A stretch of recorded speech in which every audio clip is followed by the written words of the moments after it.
사도행전 28장 14절에서 26절까지의 말씀을 저와 여러분이 교독하도록 하겠습니다. 그 말을 믿는 사람도 있고 믿지 아니하는 사람도 있어. 서로 믿지 아니하며 흩어질 때에 바울이 한 말로 이르되 성령이 성령이 선지자 이사야를 통하여 너희 조상들에게 말씀하신 것이 옳도다. 26절 같이 읽겠습니다. 일러스되 이 백성에게 가서 말하기를 너희가 듣기는 들어도 도무지 깨닫지 못하며 보기는 보아도 도무지 알지 못하는도다. 아멘. 하나님의 말씀을 깨닫게 하여 주시옵소서. 아멘. 예수 그리스도의 이름으로 기도드립니다. 아멘. 지금 바울이 유대인의 좀 높은 사람들 불러가지고 계속해서 이야기하고 있고, 근데 이제 이야기를 이제 끝내고 어떻게 했냐면 자기가 유숙하는 집, 자기가 모르는 집에 사람들을 초청해서 아침 저녁으로 이렇게 하나님의 말씀을 강론하였습니다. 하나님의 나라와 예수 그리스도에 대해서 이렇게 이제 증거하였다는 것이죠. 그런데 오늘 말씀에 보면 그 말을 믿는 자가 있고 믿지 아니하는 자가 있다, 이런 얘기를 하거든요. 내가 말씀 어떻게 진행되는지 한번 보기를 원합니다. 24절 보시면 그 말을 믿는 사람도 있고 믿지 아니하는 사람도 있어. 우리가 이제 복음을 이렇게 전하다 보면 받아들이는 사람이 있습니다. 물론 한 번에 받아들이는 사람도 있긴 하지만 여러 번에 걸쳐서 이제 믿는 사람도 있고, 그럼에도 불구하고 받아들이지 않는 경우도 있는 것이죠. 그거는 뭐 나중에 어떻게 될지는 알 수가 없지만 어느 정도의 기간까지는 계속해서 권면하지만 받아들이지 않는 경우도 있는 것입니다. 그러니까 구원은 하나님의 손에 달려 있는 것이에요. 이 복음을 전하는 거잖아요. 이제 바울이 뭐 이렇게 말을 잘한다 못한다 이건 전혀 상관이 없습니다. 예수를 전했는데 어떤 사람들은 받아들이고 어떤 사람들은 받아들이지 않는데 이유는 무엇이냐 알 수 없습니다. 하나님께서 택하신 자들은 다 언젠가는 돌아오게 있고 택하시지 않는 자들은 뭐 어쩔 수가 없는 것이죠. 그런데 우리가 이렇게도 보아야 돼요. 하나님 기준으로는 하나님께서 택하신 거지만 사람들의 기준으로는 자기가 선택한 거거든요. 그게 이제 하나님께서는 전지전능하시니까 다 알고 계시죠. 그러니까 적극적으로 얘기하면 하나님께서 다 택하신 것이고, 또 인간의 기준으로 보면 자기가 선택하는 것이에요. 그러니까 그 책임이 만약에 하나님께서 다 택하셨다 그러면 이건 뭐 자유의지라고 볼 수는 없는 것이거든요. 하나님께서 다 마음대로 하신 것 아닙니까? 인간의 의지는 들어가지 않았다 이렇게 보면 결국은 뭐 왜 하나님께서 다 책임져 주셔야 되는데 왜 지옥에 보내냐 이러면 답이 없어요. 왜냐하면 하나님께서 그냥 뭐 이 사람 마음에 안 드니까 지옥에 보내는 것밖에 안 되잖아요. 그렇게 하면 너무 하나님을 좀 잔인한 하나님, 마음대로 하시는 하나님으로 이렇게 이해할 수 있는데 그렇지는 않고 우리가 조화롭게 이해를 해야 됩니다. 인간의 의지도 있지만 하나님의 선택이 있고 이게 뭐 이렇게 서로 충돌되는 것이 아니라 조화롭게 진행된다. 우리가 이렇게 이해를 해야 되지 하나님의 마음대로 하시는 거 아니야 이렇게 얘기를 하면 좀 하나님에 대해서 좀 이상해지거든요. 왜냐하면 하나님이 마음대로 하셔가지고 지옥 보내시는데 무슨 하나님이 선하신 하나님이냐 사랑의 하나님이냐 하면 대답할 수 없어요. 거기에 대해서. 그러니까 그렇게 보시지 마시고 하나님께서 이들의 선택을 다 알고 계신다. 그래서 이들의 선택에 대해서 오늘도 이제 뒤에 나오는 말씀을 보면 좀 내버려 두시는 게 있거든요. 그래서 이것을 하나님이 다 강제하시지는 않습니다. 하나님께서 만약에 이렇게도 볼 수 있거든요. 어떻게 볼 수 있냐면 하나님이 전지전능하시잖아요. 그러면 뭐 하나님께 다 강제하셔가지고 다 천국 보낼 수도 있는 것이에요. 그런데 그렇게 하면 이게 그들의 선택이 아니고 자발적인 순종은 아닌 거죠. 순종은 내가 하기 싫지만 그래도 하나님 사랑하니까 내가 순종하는 게 이게 맞는 것이지 하기 싫으니까 억지로 한다 이거는 아니거든요. 그리고 로봇은 선택이 없죠. 기계적으로 그냥 반응하는 것이요. 이렇게 하면 이렇게 하고 이렇게 하면 왼쪽 가고 이렇게 하면 오른쪽 가라 이렇게 하면 그거는 선택이 아닙니다. 그냥 프로그램된 거예요. 근데 인간은 그렇지 않잖아요. 우리가 우리의 선택으로 하나님을 사랑할지 사랑하지 아니할지 우리가 선택할 수 있기 때문에 분명한 차이가 있는 것입니다. 그래서 이거를 좀 구별해서 보아야 돼요. 하나님께서 마음을 먹으시면 그냥 모든 사람을 그냥 천국에도 보낼 수 있습니다. 그런데 그렇게 하면 그건 기계적인 순종이지 그게 하나님께서 뭐 원하시던 자발적으로 하나님을 찬양하고 경배하는 거 아니잖아요. 우리가 이제 장난감 같은 거를 샀는데 애완견하고 장난감의 차이는 뭡니까? 애완견은 자발적인 의지가 있어요. 나를 좋아할지 좋아하지 말지 내가 어떻게 하느냐에 따라서 이 애완견은 나를 사랑할 수도 있고 싫어할 수도 있어요. 근데 선택이 있잖아요. 장난감은 어떻습니까? 태엽 건더기 넣으면 무조건 따라오는 거예요. 완전 다른 것 아닙니까? 하나님께서 보실 때 그냥 이 기계하면 우리도 기계할 때 물론 뭐 어느 정도의 즐거움은 있지만 애완견하고는 차이가 있잖아요. 애완견은 우리가 공감도 하고 마음도 이렇게 헤아려주고 이렇게 하는데 우리가 그냥 기계적인 장난감이 됐다고 생각해 보십시오. 하나님 이게 뭐가 그렇게 기쁘시겠습니까? 전혀 안 기쁘죠. 똑같은 원리라는 것이에요. 그래서 사람이 마음을 다해서 하나님을 사랑하는 걸 원하시는 거지, 우리가 그냥 기계처럼 프로그램돼가지고 하나님을 사랑한다 그러면 장난감밖에 안 되는 거예요. 아무 쓸모가 없어요. 하나님 그거 만들어서 뭐 하시게요? 도움이 안 되는 거죠. 그게 아니기 때문에 이러한, 심지어 하나님께서 버리신다기보다는 그들이 하나님께 불순종해도 하나님께서 그들을 통제하시지 않는 거예요. 왜냐하면 통제하게 되면 결국 뭐가 되냐면 다 프로그램된 장난감에 불과한 것이에요. 왜냐하면 하나님께서 다 하신 대로 다 마음대로 되는 거잖아요. 그럼 하나님이 뭐가 기쁘신 거예요? 그냥 태엽 돌리는 장난감밖에 안 되는 것이에요. 그러니까 그걸 하시지 않기 위해서 좀 마음이 아프시지만 어쩔 수 없이 왜냐하면 다 강제할 수 없잖아요. 그래서 지옥에 가는 이 사람, 하나님께서 버리신다기보다 이들이 불순종하지만 내버려 두시는 거예요. 하나님은 그들이 다 오기를 원하시지만 그걸 강제하는 순간 뭐가 되냐면 그냥 태엽 장난감밖에 안 되는 거예요. 그래서 어쩔 수 없는 것이에요. 왜냐하면 하나님의 사랑은 거기에 있기 때문에 자발적인 선택을 할 수 있는 것에 내버려 두어야 그것이 그들의 선택이고 자유의지지, 하나님께서 다 마음대로 하시면 그건 장난감밖에 안 되는 거예요. 그러면 하나님께서 뭐가 그렇게 기쁘시겠습니까? 우리 장난감 할 때 뭐 조금 기쁘지 계속해서 기쁘진 않거든요. 사람들이 이제 애완동물을 키우는 이유가 뭐냐? 교감하는 것 아닙니까? 그들이 이제 반응하는 것 아닙니까? 장난감 그런 거 없어요. 그런 거 없습니다. 기계적으로 그냥 하는 거예요. 기계적으로. 거기에 무슨 마음이 있고 선택이 있고 자유의지가 있습니까? 아무것도 없어요. 하나님은 그걸 원하시는 것이 아니에요. 우리를 만드신 이유가 우리가 자발적으로 선택해서 하나님을 사랑하고 하나님께 찬송 드리기 위해서 우리를 지으셨기 때문에, 그래서 그것이 하나님의 뜻이라면 우리가 이 말씀, 어떤 사람들은 믿고 어떤 사람은 믿지 아니한다는 걸 우리가 받아들일 수 있는 것이, 이 선택의 자유를 줘야 될 것 아닙니까? 선택의 자유가 없는데 무슨 자유의지가 있고 인간입니까? 인간이 아니죠. 그러면 그냥 기계에 불과한 것이에요. 인간처럼 생겨도 그건 그냥 기계에 불과한 것이면 다 이쪽밖에 선택을 안 하는데요. 자유의지가 없어요. 그러면 하나님의 사랑이 아니기 때문에 이러한 일들이 나타난다. 우리가 이렇게 보면 되는 것입니다. 25절 말씀 보시면, 서로 맞지 아니하여 흩어질 때에 바울이 한 말로 이르되 성령이 선지자 이사야를 통하여 너희 조상들에게 말씀하신 것이 옳도다. 지금 믿는 사람 있고 믿지 아니하는 사람 있잖아요. 이게 이사야 말씀을 인용하는 건데요. 6장 9절 10절의 말씀인데 이 말씀입니다. 한번 읽어볼게요. 여호와께서 이르시되 가서 이 백성에게 이르기를 너희가 듣기는 들어도 깨닫지 못할 것이요 보기는 보아도 알지 못하리라 하여 이 백성의 마음을 둔하게 하며 그들의 귀가 막히고 그들의 눈이 감기게 하라. 염려하건대 그들이 눈으로 보고 귀로 듣고 마음으로 깨닫고 다시 돌아와 고침을 받을까 하노라 하시기로. 이 말이 뭐냐면 이사야가요, 이들이 이스라엘 백성이 어땠습니까? 계속해서 우상숭배 했잖아요. 우상숭배 해가지고 이들을 이제 진멸하려고 딱 확정됐어요.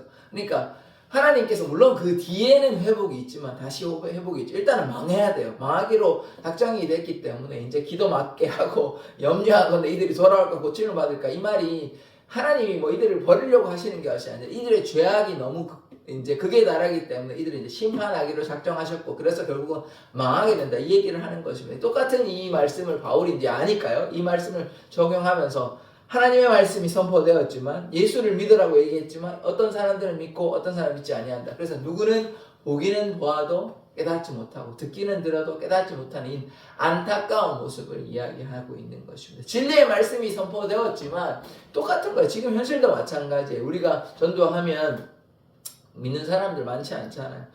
들어도 듣지 아니하고 또 보아도 믿지 아니하고 이러한 우리 세태를 지금 보게 되는 것이에요. 그래서 이게 뭐 하나님이 전능하시지 않아서 그런 게 결코 아닙니다. 예수님께서도 얼마나 많은 기적의 역사 또 귀신도 쫓아내고 많은 일들이 있었지만 믿는 사람들이 있었지만 믿지 아니한 사람들도 있었던 것이에요. 그래서 이거는 우리가 뭐 좀 받아들여야 되는 것 같습니다. 하나님께서 하시려고 하면 다 하실 수 있지만 아까도 말씀을 드렸지만 그렇게 하면 강제하는 거예요. 하나님이 이 자유를 주신 게 아니기 때문에 이렇게 어쩔 수 없이 이렇게 내버려 두신다는 거, 선택할 수 있게 선택의 복을 주는 거라고 우리가 이렇게 이해할 수 있는 것입니다. 26절 계속해서 보시면 일러스되 이 백성에게 가서 말하기를 너희가 듣기는 들어도 도무지 깨닫지 못하며 보기는 보아도 도무지 알지 못하는다. 아까 이사야 6장 9절의 말씀을 그대로 인용하고 있는 것이에요. 그래서 오늘 이 말씀은 예수님의 말씀, 복음의 말씀을 전하였잖아요. 그런데 믿는 사람들은 있었고 믿지 아니한 사람들이 있다. 지금 2026년도 우리 한국에서 지금 벌어지고 있는 사실이죠. 이 믿는 사람들은 많지 않습니다. 굉장히 적어요. 옛날에 한 7, 80년대, 90년대까지는 굉장한 부흥의 역사가 나타났습니다. 그때는 또 사회 상황과도 이제 연결시켜 보아야 되는데, 뭐 새마을 운동하면서 굉장한 부가 이제 서울에도 몰리고, 그때는 이제 처음에는 참 가난하고 힘들었잖아요. 예전에는 뭐 새빵살이 해가지고 나중에 이제 뭐 아파트를 사고 이런 이제 단계가 있는데, 지금은 좀 쉽지는 않습니다. 워낙 이제 월급으로 감당할 수 있는 게 아니에요. 월급을 하더라도 20년, 30년 장기적으로 해야 이렇게 겨우 이렇게 할 수 있는 것이니까. 그 당시만 해도 그렇지는 않았잖아요. 몇 년 좀 고생하면 뭐 10년 안에 하고 뭐 짧으면 뭐 5년에서 10년 사이에 고생하면 집을 구할 수 있는 그런 상황이었잖아요. 그러니까 그런 경제 성장과 폭발적인 성장과 이런 여러 가지 또 가난한 사람들이 몰리면서 그렇게 어떻게 됐습니까? 서울이나 어떤 수도권에서 대형 교회가 이렇게 초대형 교회가 10,000명이 넘는 초대형 교회가 이렇게 생기게 된 것이니까요. 초대형 교회가 제가 한번 찾아보니까 한 100개 정도는 안 되는데 80개 이상 됩니다. 이제 가장 큰 교회 있지 않습니까? 여의도 순복음교회는 예전에 70만, 뭐 100만까지 갔다는 얘기도 있고, 그래서 한 교회가 그렇게 엄청나게 커버리니까, 그래서 초대형 교회만 합쳐도 한 150만 되고요. 그 다음에 1000명 이상 대형 교회 이렇게 하니까 그게 한 350만 됩니다. 그러면 100명 이하 교회가 몇 개나 하니까 4만이 여기 4만 2천 교회 되는데, 그 교회가 100명 이하야 돼. 그럼 다 합치면 얼마 되냐? 그게 한 100만 좀 넘습니다. 한 120만, 110만 이 정도 되는데, 그러니까 교회 구성이 예전에는 한 1000만 가까이 된다 그러는데 지금 한 800만 이 정도 되고, 또 그 안에 가나안 성도도 있고, 가나안 성도를 뭐 빼고 봐도 200만이 또 넘거든요. 그런 이제 구성이 되는 것입니다. 그래서 뭐 이렇게 폭발적인 성장이 있었잖아요. 하나님의 뜻으로 또 복으로 이제 있었는데, 그게 지금은 그렇게 되는 게 쉬운 일은 아닙니다. 옛날에는 이제 그런 여러 가지 경제적인 성장, 환경이 이렇게 이제 맞물려가지고 지금 성장했는데, 지금은 이게 뭐 제가 짧게 또 얘기하면 또 다른 얘기 많이 할 것 같아가지고, 그런 이제 명과 암이 있는 거죠. 좋은 점이 있고 안 좋은 점이 있는 것이죠. 교회가 성장하고 하나님의 축복이 맞다고 저도 생각을 합니다. 근데 그렇게 됨으로써 이제 권력이 집중되고 그러면서 이제 부패가 시작이 된 것이죠. 뭐 세습을 한다든지 여러 가지 문제가 생겼으니까요. 그러니까 어떻게 되냐면, 사회적으로 예전에는 교회가 참 이미지가 좋았지 않습니까? 3, 40년 전에는 교회가 참 좋았거든요. 그런데 지금은 그러냐? 그러면 그렇지는 않습니다. 그러니까 이게 왜 그러냐? 결국은 이거는 어떤 나라나 기관이나 마찬가지거든요. 권력이 집중이 되면 어느 단체나 다 부패하게 됩니다. 뭐 그 나라의 권력 기관도 마찬가지고, 일반 사회도 마찬가지고, 뭐 우리 삶에도 마찬가지예요. 사람들이 돈이 모이고 힘이 센 사람이 다 부패하게 됩니다. 자기 마음대로 하려고 하는 그런 마음이 생기고, 교회도 뭐 마찬가지예요. 교회도 마찬가지로 사람이 있는 곳이기 때문에, 물론 하나님의 뜻을 향해 나아가지만, 구약에도 보시면 솔로몬 왜 부패했습니까? 권력이 다 한쪽으로 자기가 다 지고 있었거든요. 그러니까 부패하게 되는 거예요. 그렇게 지혜로운 자가, 하나님께 순종하며 나아갔던 자가 이렇게 망하게 되는 것이거든요. 그러니까 똑같아요. 한국교회도 우리가 좀 반성해야 될 부분이 분명히 있는 것입니다. 잘한 일이 많이 있죠. 제가 그런 것에 결코 간과하거나 무시하는 것이 아닙니다. 선교도 얼마나 많이 보냈습니까? 이 성장이 하나님의 축복도 많다고 저는 생각을 합니다. 그런데 거기에만 머물러 있는 것이 아니라, 우리가 또 잘못한 것에 대해서 회개하고 하나님 앞에, 사람 앞에, 빛과 소금이라는 것은, 제가 한 가지만 말씀을 드릴게요. 또 너무 많이 얘기하면 다른 얘기 많이 할 것 같아가지고, 교회에 대응하는 하나님의 축복이라고 생각을 합니다. 근데 제가 말씀을 드렸잖아요. 여러 가지 이제 경제 성장과 맞물려서 도시로 모이고, 그러니까 이제 초대형화 교회가 뭐 몇만이 되는, 뭐 심지어 몇십만이 되는 교회도 나왔는데, 그런데 그게 과연 하나님의 뜻인지 우리가 좀 잘 분별해 보아야 되는 것입니다. 하나님의 축복 맞아요. 믿음의 사람들이 많아지는 건 축복이 맞는데, 그 구조 자체가 성경적으로 말하는 것이 맞는지 우리가 한번 조금 고민해 볼 필요는 있는 것입니다. 왜냐하면 일정한 교인 수가 이제 넘어가면, 이를테면 뭐 300명, 한 500명이 넘어가면 더 이상 담임 목사님과 성도와의 관계는 이제 뭐 거의 심하게 하면 끊어진다고 해도 과언이 아닙니다. 설교 시간에 보는 게 다예요. 뭐 일부의 사람들을 만날 수 있겠죠. 뭐 당회의원들이나 아니면 뭐 특별히 약속을 잡은 사람들은 맞겠지만 그 다음에는 그냥 뭐 저 멀리 떨어지는 우리가 대통령하고 만나지 않잖아요. 잘. 뭐 거의 그런 수준이에요. 한 1000명, 2000명 된다고 한번 생각해 보십시오. 10,000명, 20,000명 된다고 생각해 보십시오. 10만 명 되면 그냥 목사님은 설교 시간에만 보는 분이에요. 전혀 나하고는 그냥 우리 교회 담임 목사님 그걸로 끝이에요. 신방에 만날 수 있겠습니까? 전혀 상관이 없어. 그냥 다 부목사님들하고 만나요. 시스템으로 돌아간다는 거예요. 그러니까 그런 부분이 있는 것입니다. 그러면 우리가 바울이나 이렇게 초대교회나 모습 이방인의 교회들을 이렇게 세워진 교회들을 볼 때 대형화를 했나? 그리고 그 구약에는 물론 뭐 성전 중심의 그런 것이 있었지만 이게 지금 너무 한 곳에 모이는 것 아닙니까? 교회가 대형화된다는 것은 저기서도 오시고 여기서 오시고 그래야 이렇게 크게 되잖아요. 지역 교회만 해가지고 물론 뭐 서울 수도권은 좀 다르긴 하지만 지방에 있던 어떤 대형 교회가 되려 그러면 가까이서만 오시는 것이 아니거든요. 먼 데서 오시고 뭐 그 교회를 제가 뭐 무조건 잘못됐다고 볼 수는 없는데 좀 잘못된 부분이 있다는 걸 제가 얘기하는 거예요. 뭐냐면 우리가 모이는 이유가 뭡니까? 교회가 모여서 복음을 전하기 위한 것이죠. 그리고 뭐 그 지역의 이제 지역 주민을 위한 어떤 이제 중심이 돼가지고 이렇게 함께 하는 것이지 막 초대형 돼가지고 뭐 부산에 있는 교회인데 뭐 양산에서도 오시고 뭐 마산에도 오시고 막 이렇게 되면 그건 지역 교회가 아니잖아요. 그렇죠. 그러니까 그렇게 되는 문제가 있다는 거예요. 그러면 또 이런 문제도 있어요. 옆에 이제 구멍가게들이 이제 작은 식당이 있는데 옆에 뭐 백화점 생기고 막 초대형 프랜차이즈가 막 생기면 사람들 물론 맛집만 갈 수도 있지만 경쟁이 됩니까? 잘 안 되죠. 그런 부분도 있다는 것이에요. 그래서 이것에 대해서 어떤 학자들이 이렇게 비판한 것들이 있거든요. 제가 정확히 말씀을 드리면 유진 피터슨이라는 사람이 있어요. 이것에 대해서 300명, 500명 정도의 이상이 되면 대형화나 기업화 되는 것은 좀 문제가 있다. 목사님하고 담임 목사님하고 성도들의 관계는 이제 안 되는 거예요. 어쩔 수 없잖아요. 뭐 담임 목사님이 무슨 기계도 아니고 어떻게 합니까? 잠도 자야 되고 아무리 신방하려고 해도 어떻게 다 합니까? 불가능하거든요. 그러니까 할 수가 없는 거예요.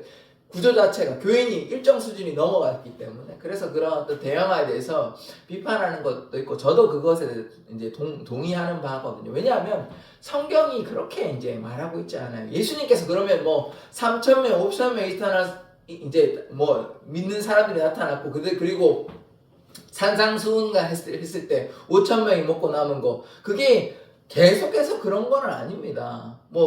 물론 많은 사람들이 쫓아왔지만 그렇게 모여서 하는 게 아니에요. 예수님은 돌아다니셨어요.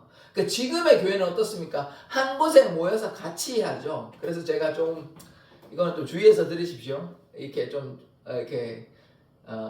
우리 구약에 보면 바벨탑 있죠? 바벨탑 뭐 하려고 했습니까? 흩어지기를 면하려고 함께 모여가지고 계속해서 탑 쌓는 건 아닙니까? 그래서 조금 주의해서 들으십시오. 영적인 바벨탑이 될 수 있어요. 대형화된다는 것이. 왜냐하면 이렇게까지 모이면 이거 불균형한 것 아닙니까? 그리고 지금은 더 이상 이렇게 할 수도 없어요.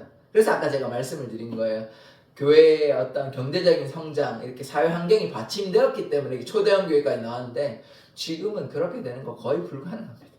많아봐야 몇백 명 되는 그게 옛날에 치면 수만 명 되는 그런 교회이기 때문에 지금은 점점 쇠퇴하고 개척해서 그렇게 된다. 거의 불가능해도 과언이 아닙니다. 그래서 되는 경우도 있긴 한데 거의 가뭄에 콩나듯이 그렇게 되는 것이고 그래서 지금은 하려고 해도 할 수도 없습니다. 그렇게 모이지도 아니하고 지금 이미 그렇게 된 거는 어떤 면에서는 하나님의 축복이 맞다고 저도 생각을 합니다. 그게 나쁘다고 생각하지 않는데 그런데 이 구조 자체는 우리가 좀 고민해 봐야 된다는 것이죠. 이렇게 대형화된 교회가 과연 하나님께서 보시기에 선한 부분은 있나 이런 부분에서 제가 말씀을 드리는 거예요. 이게 저의 생각만 있는 것이 아니고 학자들이 이렇게 또 비판하는 부분이 분명히 있기 때문에 그래서 우리가 성경적으로 우리가 말씀대로 살아가야 되거든요. 제가 이제 그럼 판단하는 기준은 무엇이냐? 말씀인 것이에요. 말씀에서 우리가 왜냐하면 개신교회가 뭐냐하면 예전에 이제 천주교에서 하는 것들은 좀 잘못되었기 때문에 우리가 말씀으로 돌아가자는 것이거든요. 그러면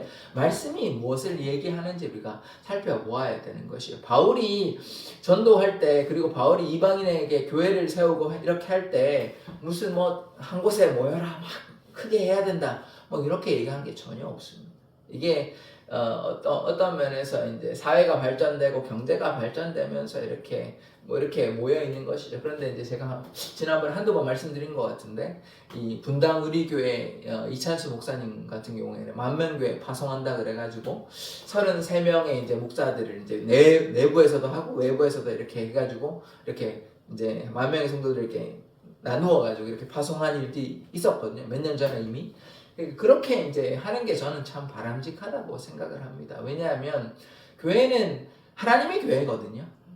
이제 제가 여러 번 말씀드렸지만 어떤 목사님 대단하십니다. 인간적으로 대단한 거 맞고 하나님의 역사가 더 맞는데 제가 아니라고 말씀드리는 것이 아니라, 그러나 바울이 대단한 것이 아니고 어떤 특정한 목사님이 대단한 것이 아니고 특정한 신학자가 대단한 것은 아닙니다. 우리가 인간적으로 보기에는 정말 대단하죠. 이렇게 뭐 어떤 신학적인 교리나 혹은 교회를 위해서 헌신한 게 대단하지 않다고 생각하는 건 아닙니다. 그분들의 헌신과 열심이 다 있었습니다. 그것을 통해서 교회가 성장한 것도 맞아요. 그런데 그것이 그 개인의 노력입니까? 아니죠. 그렇게 보시면 안 돼요. 한국교회의 성장은 하나님의 은혜입니다. 하나님의 축복이지, 그 어떤 한 개인의 열심, 그거에 주목하면 그게 우상숭배가 되는 거예요. 그리고 한 교회의 그렇게 뭐 큰 축복이 그 하나님의 은혜 아닙니까? 그렇죠? 하나님의 은혜로 그렇게 많은 사람들이 모인 것이지, 뭐 누가 잘해가지고 우리가 뭐 열심히 했기 때문에 이렇게, 물론 그렇게 얘기할 수 있는 부분도 있다고 생각하지만 우리의 삶도 마찬가지거든요. 그럼 뭐 작은 교회는 다 잘하네, 그런 뜻도 아닌 것입니다. 제가 그거 뭐 어떤 대형 교회는 무조건 나쁘고 작은 교회는 옳다 이런 얘기도 하는 게 아니에요. 똑같아요. 기준은 똑같아요. 작은 교회든 큰 교회든 말씀대로 순종해야 된다는 것이에요. 그래서 그게 중요하고, 우리의 삶도 마찬가지 아닙니까? 우리의 삶에 지금 우리가 호흡하고 숨쉬고 또 뭐 밥 먹고 우리가 옷 입고 걸어다니고 건강을 주신 거 다 하나님의 은혜라고 생각하셔야 돼요.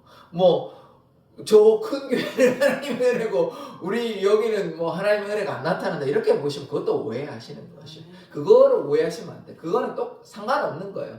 그러면 저기는 하나님의 축복이고 우리는 하나님의 축복이 아니고 이게 아닙니다. 그래서 제가 이렇게 말씀드렸잖아요. 하나님을 사랑하는 것이 가장 큰 축복이라는 것을 깨달아야 되는 것이에요. 그래서 양적인 것에 너무 기준을 두지 마시고, 그래서 과부의 두 랩돈이 중요한 것이에요. 하나님께서, 그래서 제가 오해하실까봐 작은 교회를 위로하게 한 말이 전혀 아닙니다. 큰 교회든 작은 교회든 하나님 앞에 바로 서야 되는 것이에요. 큰 교회도 하나님 앞에 바로 서면 그것도 하나님께 기뻐하시는 것이고, 작은 교회도 하나님 앞에 바로 안 서면 잘못된 거예요. 그게 중요한 게 아니에요. 말씀의 기준으로 해서 봐야 되는 것이, 7교회 보시잖아요. 그게 큰 교회 아닙니다. 큰 교회 아니고, 첫사랑을 잃어버리는 에베소 교회가 되어서는 안 되는 것이고, 차갑거나 뜨겁거나 라오디게아 교회처럼 되어서는 안 되는 것이고, 하나님께 칭찬받는 서머나 빌라델비아 교회가 되어야 되는 것이에요. 사단의 유혹, 사단의 회당, 유대인의 회당이 유대인의 회당으로 불리는, 사단의 회당으로 불리는 그 사람들 유혹해도 넘어뜨리려고 해도 넘어지지 아니하고 하나님 말씀에 순종하고, 그게 하나님께서 기뻐하시는 교회예요. 규모가 꼭 중요한 것이 아닙니다. 그런데 제가 그러면 아까 이 대형화를 얘기했냐? 말씀의 기준으로 볼 때 대형화가 하나님께서 기뻐하시는지를 우리가 좀 고민해 보아야 된다는 것이죠. 그리고 지금은 더 이상 대형화도 할 수도 없습니다. 꿈꾼다고 해도 개척해서 이제 우리 교회를 대형 한 1000명이 넘는 교회로 만들어 보겠다. 거의 불가능합니다. 거의 불가능해요. 수도권에 하면 어느 정도 될지는 모르겠지만 거의 불가능하다고 봐야 됩니다. 그래서 지금은 그렇게 꿈꾼다고 되는 것도 아니고요. 거의 지금 2026년도 지금 해서는 큰 하나님의 이제 그 특별한 역사가 없으면 지금 현실적으로만 얘기하면 거의 그건 불가능하게 가깝고, 그러면 그 얘기를 왜 했냐면, 제가 교회를 이렇게 고민했을 때 하나님께서 기뻐하시는 교회는 무엇일까? 그래서 지금 제가 왜 대형화를 얘기하면 결국 또 말씀 길어졌는데, 왜 얘기하냐면 여러 가지 문제들이 나타났기 때문에 그런 거예요. 제가 그 목사님들을 비난하고 혹은 교회를 비난하려고 하는 얘기가 결코 아니라, 이렇게 하면서 여러 가지 문제들이 나타났잖아요. 세습이 된다든지, 범죄가 나타난다든지, 어떤 사람들이 이제 자기의 목숨을 내려놓는다든지, 이런 일들이 생겨나는 거예요. 그 원인이 뭐냐면, 그 목사님이 특별히 잘못해서, 저는 그렇게 말하고 싶지는 않습니다. 그런데 왜 그렇게 되냐? 권력이 모이면 부패하기 마련인 거예요. 어디나 마찬가지. 교회나 뭐 일반 사회나 똑같아요. 그러다 보니까 그게 대형화의 문제라는 거예요. 그래서 제가 말씀을 드리는 거예요. 그렇지 않았다면 적정한 선에 있다면 부패하기 쉽지 않습니다. 권력이 그 정도까지 모이지 않기 때문에 어느 정도 견제가 가능해요. 그런데 너무 이렇게 한 곳에 확 몰려버리니까 이건 더 이상 견제하기가 힘들어요. 뭐 얘기하기 힘들어요. 괜히 얘기했다가 이름은 밝히지 않겠습니다만 최근에도 부산에 어떤 목사님 있거든요. 그런데 이제 어떤 일 때문에 사임하셨거든요. 그렇게 되는 거예요. 이제 그 교회가 교인 수가 아마 10,000명이 넘는 걸로 알고 있거든요. 굉장히 유명한 교회입니다. 그런데 알아요. 성도들이 아는데도 별 얘기를 못 하는 거예요. 이제 그게 이제 공론화돼가지고 드러나 버리니까 이제 어쩔 수 없이 이제 사임하시게 됐는데 목사님이 뭐 교회가 이렇게 커도 이런 연약한 부분들이 있는 것이 왜 그랬냐? 한 곳에 모이니까. 한 곳에 모이니까. 물론 그렇다고 해서 제가 다시 말씀드리지만 작은 교회라고 다 잘하는 거 아닙니다. 똑같아요. 오히려 더 이제 강팍하신 분들도 있고 힘드니까. 왜 이렇게 가난한 사람들이 오히려 부자라고 다 좋은 건 아니지만 부자는 좀 여유가 있잖아요. 뭐 쫓기는 게 없으니까. 근데 가난한 사람은 어떻습니까? 너무 가난하면 또 마음에 여유가 없고 뭐 좀 말도 좀 예쁘게 하면 좋을 텐데 막 이렇게 막 마음이 강팍하니까. 그러니까 제가 뭐 작은 교회 잘한다고 혹시 오해하실까봐 작은 교회는 선이고 대형 교회는 악이다 이런 뜻 아닙니다. 그런 뜻 그래 오케이 오해하시면 안 돼요. 똑같아요. 큰 교회나 작은 교회 규모에 상관없이 하나님의 말씀을 들어야 되는 것이 작은 교회는 무조건 잘한다 이런 뜻도 아닙니다. 혹시나 오해하실까 싶어가지고 제가 말씀드리는 거지. 그래서 하나님 앞에는 큰 교회나 작은 교회나 상관없는 것이 믿음으로 나아가는 교회 돼야 돼요. 그러니까 어떤 교회는 이렇게 하나님께 믿음으로 순종하는 교회 있고 또 어떤 교회는 순종하지 않는 그런 교회가 있는 것입니다. 그래서 오늘 말씀에서 복음을 이렇게 전하여도 어떤 사람들은 예수님 믿고 따라가는데 어떤 사람들은 그렇지 아니한 것이죠. 이게 참 안타까운 거지만 우리는 어쩔 수 없는 것입니다. 뭐 우리가 다 구원할 수 있다면 제가 그렇게 할 수 있다면 좀 그렇게 더 구원하고 싶은데 그렇게 하면 아까 제가 말씀드렸다시피 그렇게 하면 기계적으로 할 수밖에 없는 것이에요. 선택이 없는 것이에요. 그러면 이건 뭐 구원이 아니죠. 하나님께서 그냥 뭐 다 할 수 있는 것 아닙니까? 그러면 더 이상 이건 구원의 의미라기보다는 그냥 기계적으로 그냥 우리가 하나님의 장난감 정도밖에 안 되는 것이에요. 그런데 하나님은 그걸 원하신 것이 아닙니다. 자발적인 마음으로 우리의 마음을 들여서 하나님께 순종하는 것 그걸 원하셨기 때문에 우리 찬양한다는 것은 뭐 기계가 돌아다니면서 장난감이 돌아서 이게 이걸 원하시는 게 아니에요. 마음을 다해서 노래 소리를 이야기하는 것이 아닙니다. 마음을 모시러 가지고 우리의 마음을 그렇다면 우리의 마음이 있어야 되잖아요. 근데 기계적으로 하면 그게 마음이 아니죠. 우리 기계 보고 마음 있다고 얘기하진 않잖아요. 지금 좀 AI가 와서 좀 복잡해지고 있는데 그렇다고 해서 AI가 아무리 발전되어도 하나님의 고유한 영성이 들어가 있지는 않아요. 하나님의 호흡이 들어가 있지는 않죠. 좀 모조품에 불과합니다. 아무리 뭐 발전된다 하더라도 인간이 될 수가 없는 것입니다. 그렇게 되면 이제 제 생각에는 바벨탑 쌓을 때 하나님께서 심판하셨잖아요. 다 흩어버리셨잖아요. 노아의 시대가 와가지고 방주만 하고 다 멸하셨잖아요.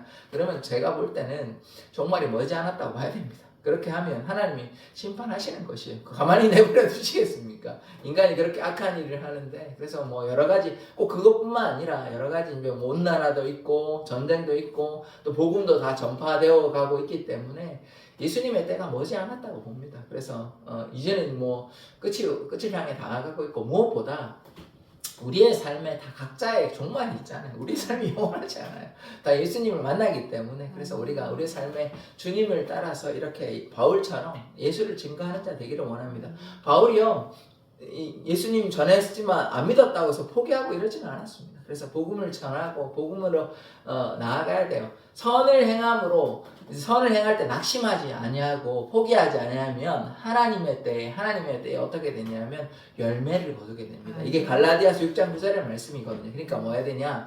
하나님의 일을 할 때는 또 선을 행함으로 고난당하는 것이 하나님의 뜻이거든요. 그래서 우리가 하나님의 일을 한다면 자부심을 가지고 인내를 가지고 믿음으로 나아가면 하나님의 때에 열매가 나타난다는 이 믿음, 이 약속 믿고 나아가는 자 되기를 원합니다. 그러면 반드시 하나님의 때 하나님의 역사가 나타나는 것입니다. 그것이 우리 사랑의 교회를 통하여 하나님께서 원하시는 뜻이라고 저는 생각을 합니다. 그러면 뭐 저도 몇 번 말씀드렸지만 저희가 뭐 우리 교회가 초대교회가 되고 뭐 이런 걸 말하는 게 아니라 이게 아니라 한 명의 한 명의 성도들이 이렇게 오면 그게 얼마나 하나님께서 기뻐하시는 일입니까? 그거는 사실 그게 부흥이거든요. 한 명 한 명의 성도들이 세상 가운데 방황하는 성도들이 하나님께 나오고 그러면 예수를 믿고 구원받고 또 다른 사람에게 전해주고 그게 부흥의 역사예요. 제가 뭐 얘기하는 부흥이 막 엄청난 사람들이 몰려가지고 그런 걸 꿈꾸지는 않습니다. 그것도 하나님의 축복일 수도 있지만 그래서 우리가 그런 사랑의 교회 되기를 원합니다. 인내함으로 기다림으로 이렇게 계속해서 나아가면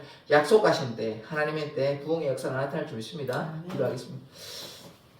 하나님 날마다 순종함으로 주님의 말씀에 나아가는 자 되기를 원합니다. 사랑의 교회를 이 하소동에 세워주시고 그리하여 하나님께서 하나님을 믿지 아니하는 방황하는 많은 세상의 사람들이 있는데 그들이 예수님을 믿어 변화되는 역사가 믿음의 역사가 나타나기를 원하오니 우리를 사용하여 주시옵소서. 우리의 기도를 들어주시옵소서. 감사드리며 예수 그리스도의 이름으로 기도드립니다. 아멘.